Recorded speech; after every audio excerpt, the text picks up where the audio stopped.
चलते चलते हम आप पहुँचे सदर। जब हम पहुँचे तो वहाँ पे भी पानी बहुत ज़्यादा जमा था।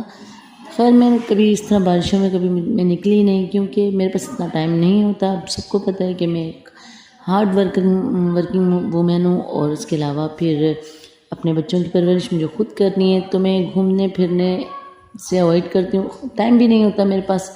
खैर जब मेरी मानो भूखी हो तो मेरे लिए बहुत मसला होता है, मैं उसको नहीं छोड़ सकती भूखा। उसके लिए फिर मैं जल्दी से गई, इम्प्रेस मार्केट पहुंची। इम्प्रेस मार्केट में यहीं से मुझे लेना था केट फूड। हम रास्ता भूल गए थे, मुझे रास्ते की समझ नहीं आई थी। फिर मुझे याद आया कि सामने ही है, मैंने रिक्शा लेकर बताया कि सामने ही है मार्केट, दुकान केट फूड वाले की। सॉरी अगर मैं किसी चीज़ में मुझसे कोई मिस्टेक हो तो उसके लिए सॉरी, क्योंकि मैंने कभी व्लॉगिंग की नहीं है, अब स्टार्टिंग की है, तो इंशाल्लाह ठीक हो जाएगा। फिर हम आके पहुँचे हैं केट फूड के लिए। खैर यहाँ हम उतरे तो मुझे याद आई ये तो नहीं, हमें थोड़ा आगे जाना है। फिर मैं दोबारा रिक्शे में बैठी, मैंने कहा यहाँ नहीं है, थोड़ा सा आगे रिक्शा लेने का। कोई बात नहीं हो, मैं आगे लेके आ गया। और ये इम्प्रेस मार्केट में भी अंदर पानी जमा था बहुत ज़्यादा।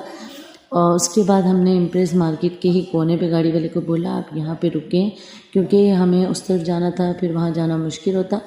फिर हमें उसने कहा रिक्शा लेने का, मैं आप लोगों को वहीं तक ले चलता हूँ, अभी गाड़ियाँ नहीं।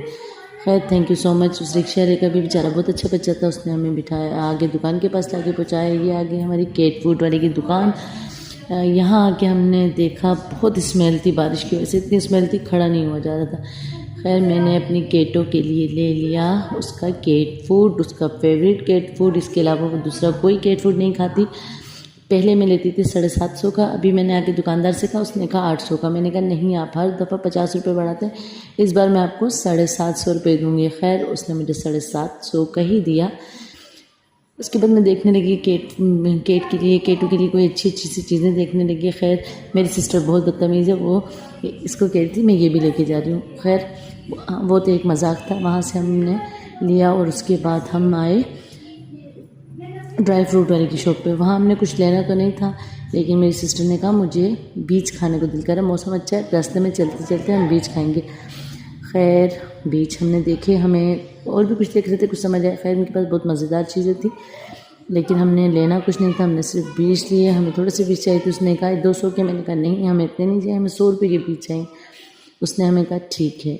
इतने में हमें जो कंपनी के ये शॉप की जो ओनर थे उन्होंने कहा मेरी वीडियो नहीं आए देखना, ख्याल करना। मैंने कहा जबकि इंसान व्लॉग बनाता है तो उसमें कोई भी कभी भी आ सकता है। वो मुंह मोड़ के बैठ गया। खैर उन्होंने हमें दिए बीज, हम लेके चले गए। फिर हमने देखा इतनी प्यारी प्यारी सी मानो थी, पर मेरी मानो जैसी यहाँ पे एक भी मानो नहीं थी।